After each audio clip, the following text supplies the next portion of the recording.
My name is Maya Rodriguez, and I've always believed that some chapters of your life need to close completely before new ones can begin. At 32, I thought I had learned that lesson the hard way when I divorced Marcus Chen 2 years ago. Our marriage had been built on all the wrong foundations: his family's expectations, social pressure, and my naive belief that love could grow from convenience. When we finally admitted it wasn't working, the divorce was surprisingly amicable. No children, no major assets to fight over, just two people who realized they were better as friends than as spouses. Before we jump back in, tell us where you're tuning in from, and if this story touches you, make sure you're subscribed, because tomorrow, I've saved something extra special for you. I work as a freelance graphic designer, specializing in branding for sustainable companies and environmental nonprofits. There's something deeply satisfying about helping organizations that are actually making the world better, rather than just making money. My small studio apartment in the Arts District might not be impressive by some standards, but it's filled with plants, artwork from local artists, and the kind of creative energy that feeds my soul. I drive a reliable Honda that's seen better days, shop at farmers markets, and find genuine happiness in simple pleasures like morning yoga classes and weekend hikes. The truth is, I've never been motivated by wealth or status. Growing up in a working-class family taught me the value of authenticity over appearances. My parents, both teachers, showed me that a rich life doesn't necessarily mean a financially rich life. They built their happiness on meaningful work, strong relationships, and contributing to their community. I wanted the same thing: to create beautiful things, to help causes I believed in, and to surround myself with people who valued substance over surface.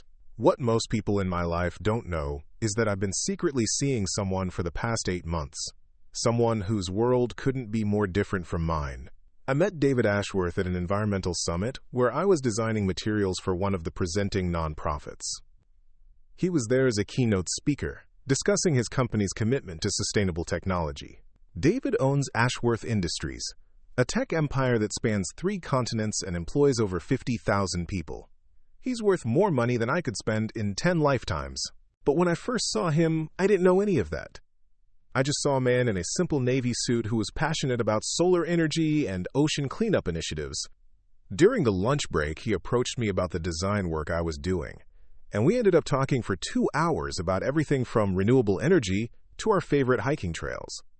He was intelligent, funny, and surprisingly down-to-earth for someone who, I later discovered, had been featured on the cover of Forbes magazine 3 times.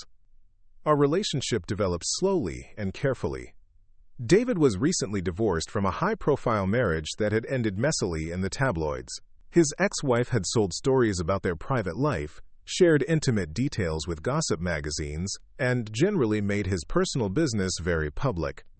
He was gun-shy about dating anyone who might be interested in his money or his fame rather than who he actually was as a person. So when we started seeing each other, we agreed to keep things completely private. We would meet at small, out-of-the-way restaurants where nobody would recognize him.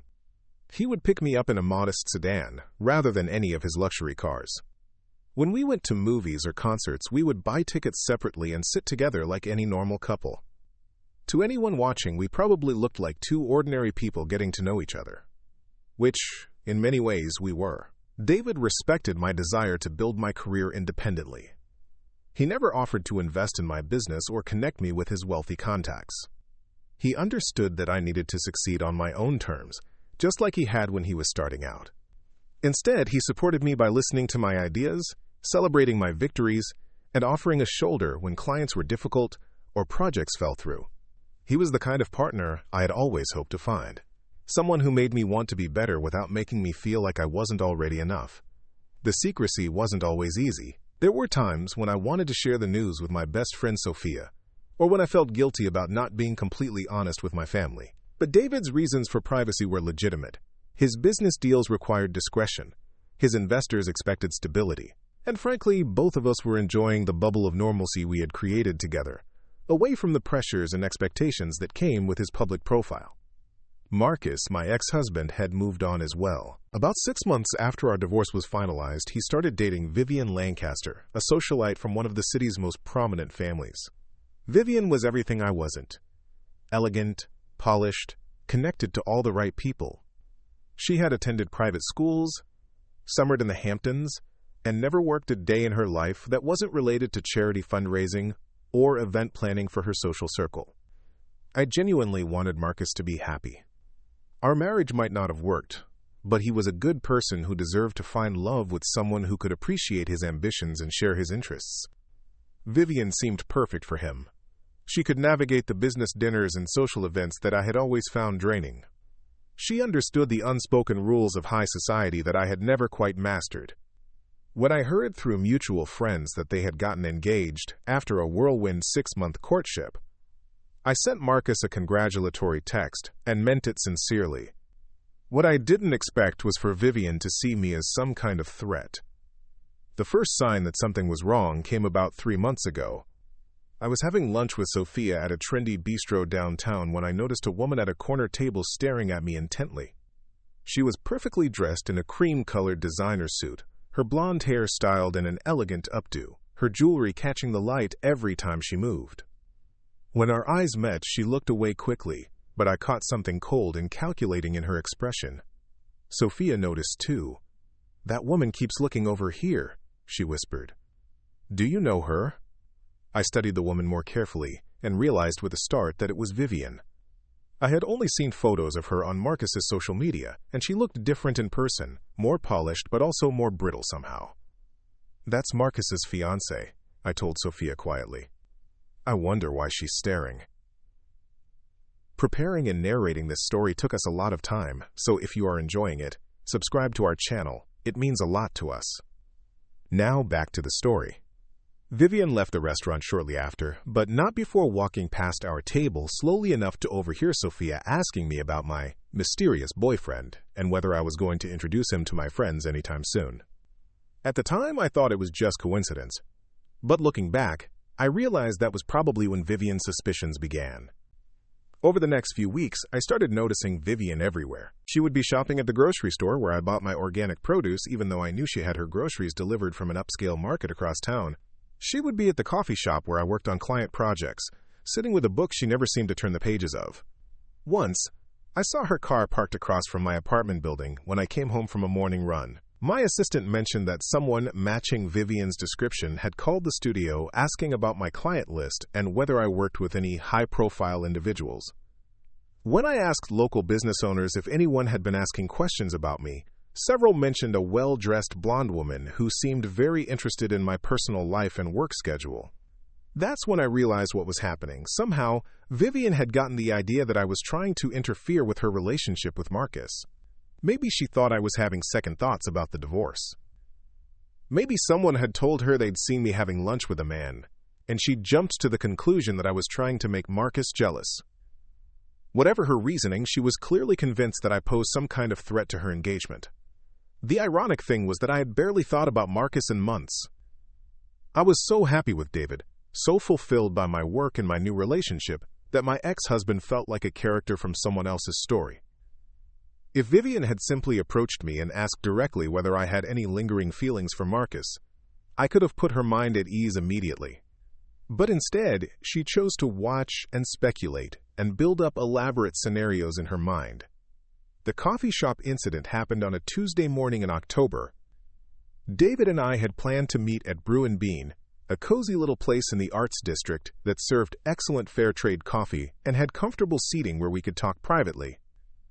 We often met there on Tuesday mornings because David's schedule was lighter at the beginning of the week, and the cafe was usually quiet enough for us to have real conversations without being overheard. That particular morning, David had exciting news to share. His company had just secured a major contract to develop renewable energy infrastructure in Southeast Asia. It was the kind of deal that would create thousands of jobs while advancing environmental sustainability, exactly the sort of project that had originally drawn me to him.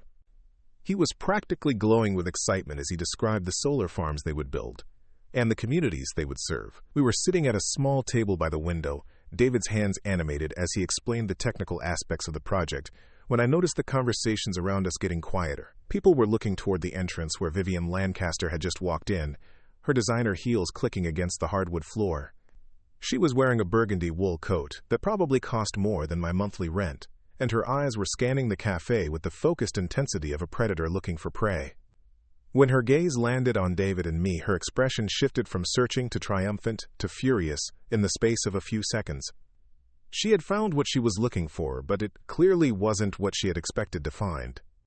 She stood frozen in the doorway for a moment, her perfectly manicured hands clenched into fists, before striding across the cafe with the kind of purposeful determination that made other customers instinctively move out of her way. David noticed my expression change and turned to see what I was looking at. "Who is that?" he asked quietly, but before I could answer, Vivian was standing beside our table, her shadow falling across the documents David had spread out to show me his project plans. Well, she said, her voice carrying across the suddenly silent cafe. "This is interesting." Her eyes moved between David and me, taking in our close seating arrangement, the intimate way we had been leaning toward each other, the obvious comfort and familiarity in our body language. "Maya Rodriguez, I presume? Marcus's ex-wife?"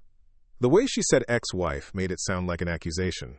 David was looking between us with growing confusion, clearly trying to understand how this elegantly dressed stranger knew who I was and why she seemed so angry. "I'm sorry," he said politely, "but I don't believe we've been introduced." Vivian laughed, but there was no humor in it. "Oh, we haven't been introduced, but I know exactly who you are. The question is, does Maya's ex-husband know that she's been carrying on with other men behind his back?" David's eyebrows shot up, and I felt my cheeks burn with embarrassment and indignation. "Vivian," I said carefully, trying to keep my voice calm, "there's been a misunderstanding. Marcus and I have been divorced for 2 years. I'm not carrying on behind anyone's back." But Vivian was beyond listening to reasonable explanations. She had found me with a man, which confirmed whatever suspicions she had been harboring, and she was determined to make a scene. "Don't play innocent with me," she snapped, her voice getting louder. "I know you've been trying to get Marcus back. I've seen you around town, always showing up where he might see you, always making sure you look available and lonely. And now here you are with some other man, probably trying to make him jealous." The cafe was completely silent now. Every customer and employee focused on our table. I could see phones being discreetly pulled out, and I knew that whatever happened next would probably be all over social media within the hour. David was staring at Vivian with the kind of controlled anger I had rarely seen from him, but he was clearly waiting for me to handle the situation since it involved my personal history. "Vivian," I said more firmly, "you're completely wrong about this. I have no interest in getting back together with Marcus. I'm happy for both of you, and I wish you well, but what I do with my personal life is none of your business." I hoped that would end the confrontation, that she would realize how inappropriate her behavior was and leave us alone. Instead, she stepped closer to our table, her voice dropping to a hiss that somehow carried further than her previous shouting. "You little manipulative snake. Do you really think I'm stupid enough to fall for this act? Poor little Maya, the struggling artist, so wronged and misunderstood. Marcus told me how you played the victim during your divorce, making him feel guilty for wanting more out of life. That stung, because it wasn't true. Our divorce had been mutual and respectful, with both of us acknowledging that we wanted different things. But I could see that Vivian had constructed an entire narrative about me based on whatever version of events Marcus had shared, filtered through her own insecurities and prejudices." David stood up slowly, his chair scraping against the floor in the sudden silence. When he spoke, his voice was calm, but carried an authority that made everyone in the cafe pay attention. "Ma'am, I think you need to step back and reconsider what you're doing here." Vivian turned her attention to him, her eyes narrowing as she took in his expensive watch, his perfectly tailored shirt, the quiet confidence that comes from never having to prove yourself to anyone. "And who exactly are you to tell me what to do? Another one of her conquests? Let me guess. She told you some sob story about her poor broken heart and how badly her ex-husband treated her." "Actually," David said, his voice getting quieter and somehow more dangerous, "I'm David Ashworth, and Maya has never once mentioned feeling badly treated by anyone. She's one of the strongest, most independent women I've ever met." I watched Vivian's face as the name registered. David Ashworth wasn't just wealthy. He was Forbes cover, private jet, owns his own island wealthy. He was the kind of man that women like Vivian spent their entire lives hoping to meet. And here he was, clearly protective of the woman she had been treating like some desperate homewrecker. "You're lying," she said, but her voice was less certain now. David Ashworth wouldn't be slumming it in a place like this with someone like her. The insult hit its mark, and I felt my composure finally crack. Someone like me? I stood up, matching her energy. You mean someone who works for a living? Someone who builds things instead of just inheriting them? Someone who judges people by their character instead of their bank account? Vivian's face flushed red. Don't you dare lecture me about character. You're the one who's been sneaking around, hiding relationships, probably cheating on every man you've ever been with. Marcus told me about your little secrets, how you never let him into your real life. That's enough, David said, stepping between us. Maya, we're leaving. This woman clearly has some issues she needs to work through, but they're not our problem. But Vivian wasn't finished. As we started to gather our things, she grabbed my arm, her manicured nails digging into my skin. You think you're so much better than me, don't you? You think because you have your little bohemian lifestyle and your environmental causes that you're more authentic, more deserving. But you're just another gold digger who got lucky. I yanked my arm away from her grip. I've never asked David for anything. I've never even been to his house. I pay for my own meals when we go out. I built my business completely independently, and I was perfectly happy with my life before I met him. Right, Vivian laughed bitterly. Because successful men like David Ashworth just randomly date struggling artists out of the goodness of their hearts. What are you giving him that his wife couldn't? What's your angle? The question was so crude, so reductive, that it took my breath away.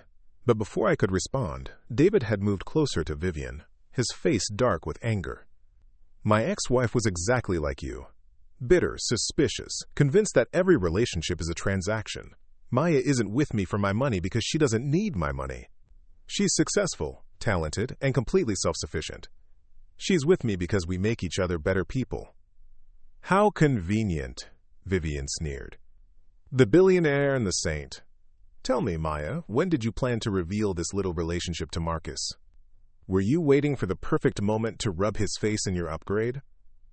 That's when I realized the depth of Vivian's misunderstanding.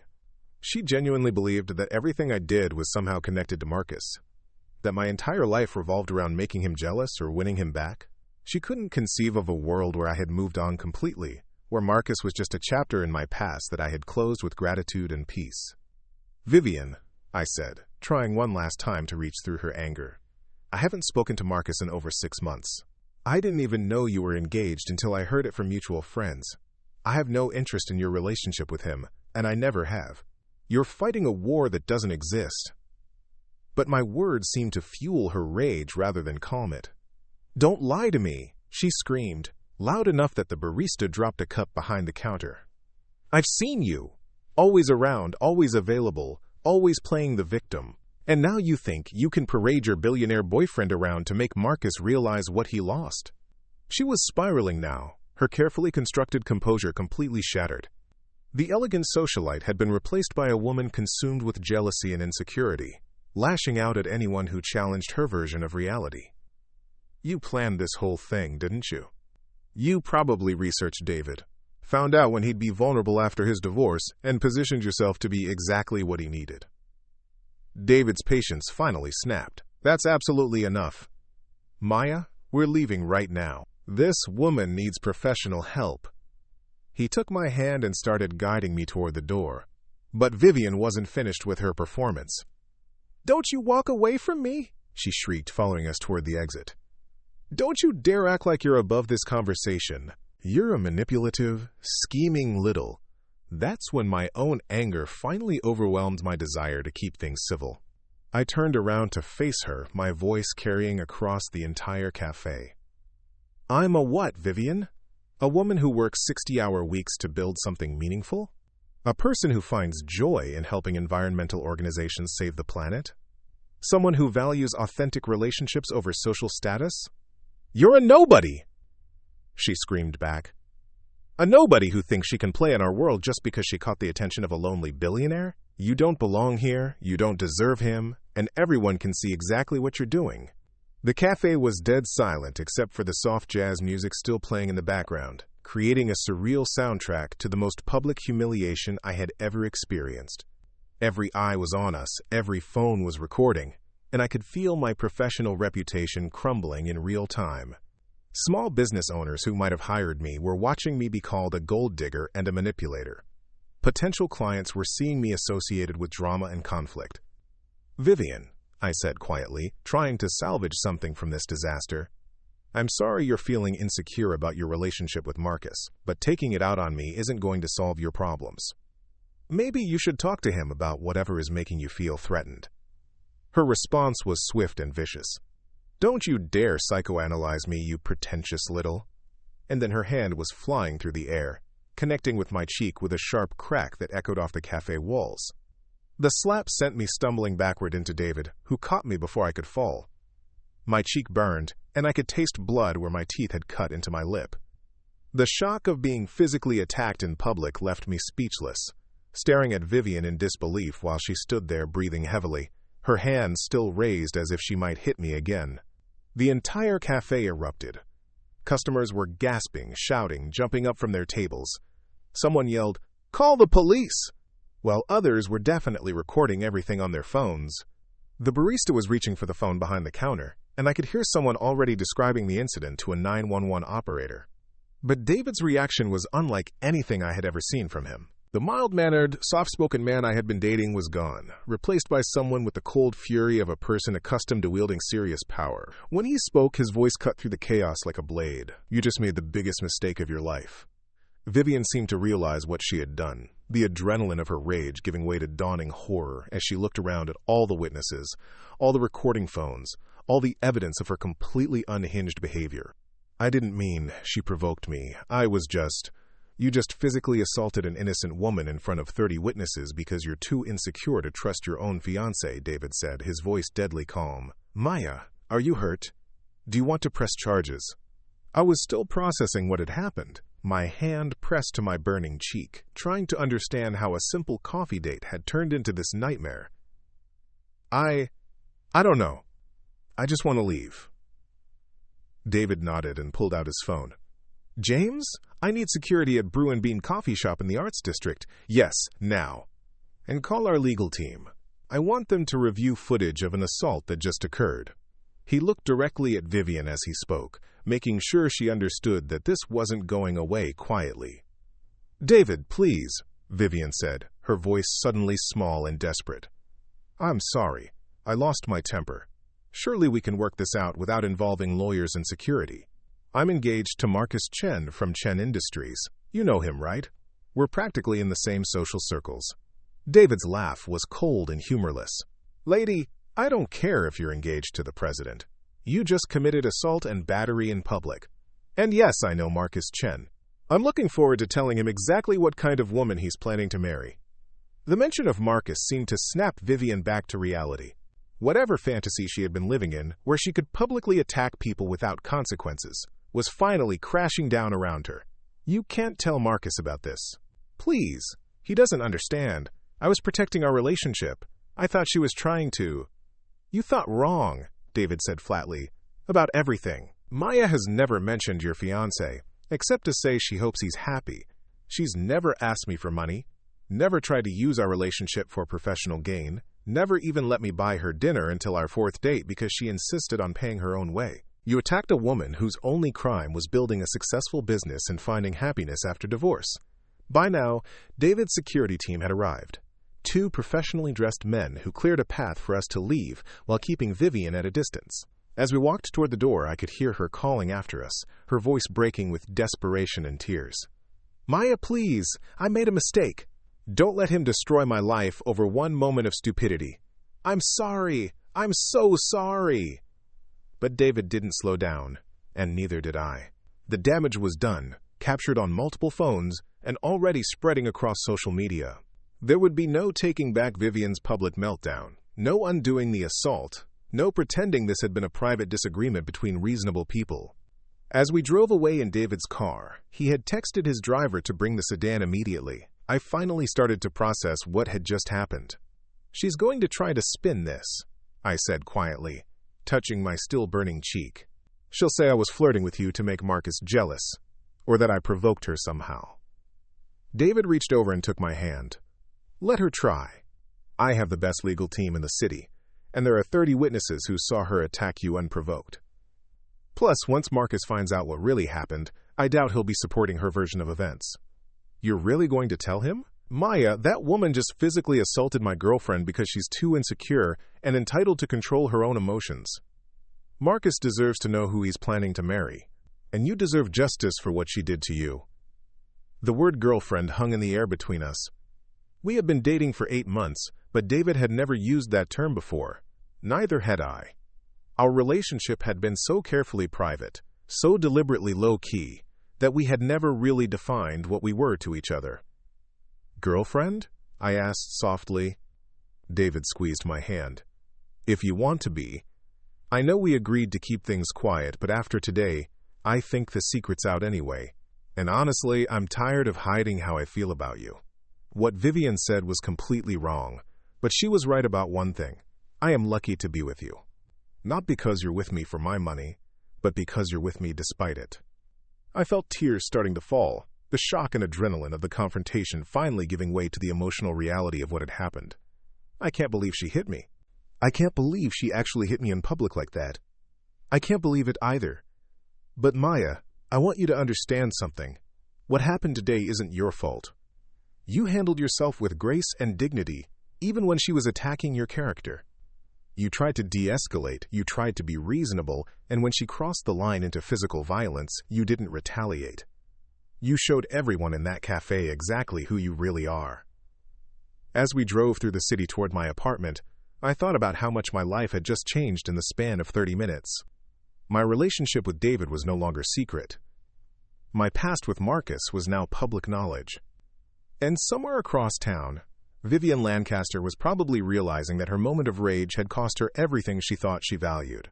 But despite the chaos, despite the assault and the humiliation and the certain social media storm that was coming, I felt something unexpected. Relief. The truth was finally out. No more careful scheduling of dates. No more worry about being seen together. No more exhausting effort to keep our worlds separate. David and I could finally just be ourselves, together, without apology or explanation. The secret was out, and somehow, that felt like freedom. Up next, you've got 2 more standout stories right on your screen. If this one hit the mark, you won't want to pass these up. Just click and check them out. And don't forget to subscribe and turn on the notification bell so you don't miss any upload from us.